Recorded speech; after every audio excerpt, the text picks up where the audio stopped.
Oh, look at there you go. Perfect. That one's underwater. Look, it's underwater. Oh, is he going to stall? He's going to stall. He's still even turning out of it. Go on, you good thing.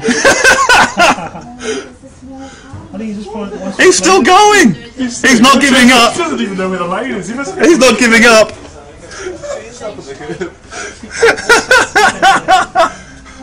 He gets an A+ for effort. That's ludicrous.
Live on the scene in Cook Street, Auckland.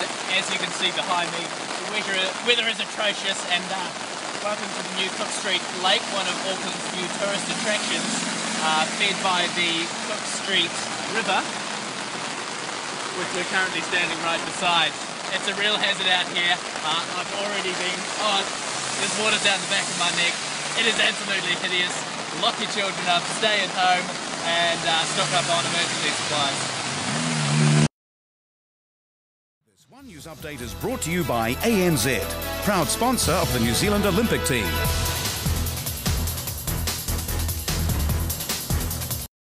A short but severe downpour that struck Auckland is now moving south, but only after the drenching caused flash flooding and power outages across the region. Charlotte Whale reports. For just over an hour, Auckland was assaulted by one heck of a downpour. Oh my God. From steps to streets, people scattered as the rain came down. But who says Aucklanders can't handle a little rain? Auckland, you're great and wet. Wonderful, Auckland, eh? Can't beat it. The North Shore was worst hit. Cars parked at the event centre were engulfed by floodwaters. First time I've ever seen this. And the wild weather provided great photo ops. One News viewers sent in a flurry of footage, most from the safety of their home or their cars.